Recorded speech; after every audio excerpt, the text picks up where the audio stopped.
give us an example of what these prisoners have been through in the system?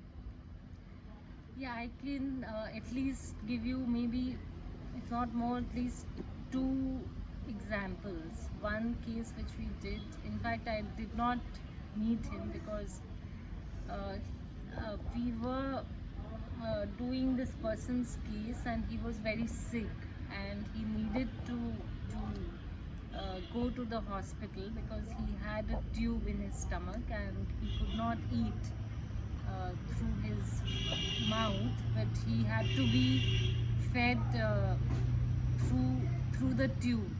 So he needed a liquid diet, which was stopped. And what happened in the process was that he started losing a lot of weight, and he tried to get help, medical help, which was denied to him. So ultimately, we filed an application and he was taken to AIMS.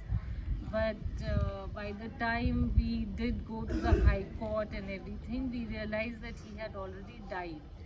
And the judge uh, uh, asked his lawyer, where is he? And uh, like we said, he's in the hospital. And then the next day, we got to know that he's died.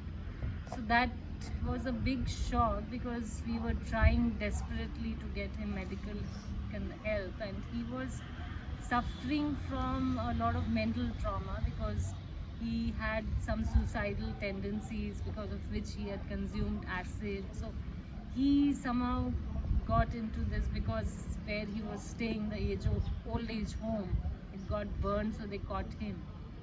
And his family was not there for him, so he was on his own.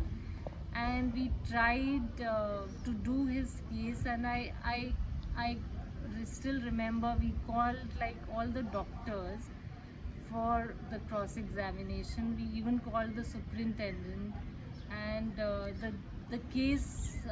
I mean, the High Court asked us to do an inquiry. In the district judge was asked to do the inquiry.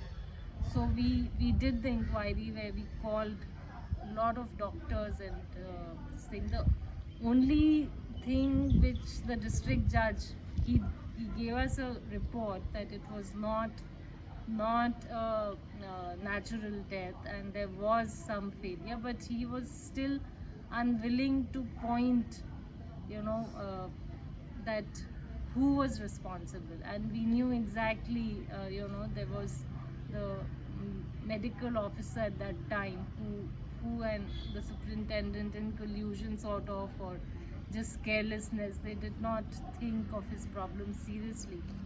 So that was a very sad case.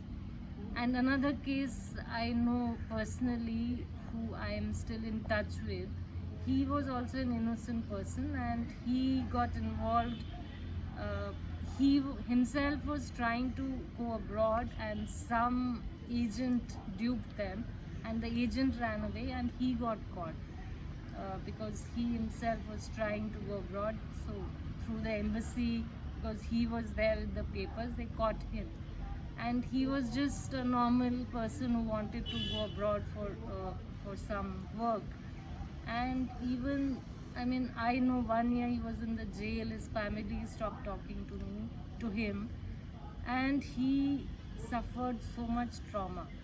So, you know, I mean, normal people, day to day life, and suddenly they get caught and they do not know how to deal with this whole apathetic situation. So that's what you realize, that these are innocent people and anything can happen to anybody. Now, this whole, what is happening around us, normal people are being targeted. So it's something very disturbing, which I feel we need to do a little more than what we are doing as a society.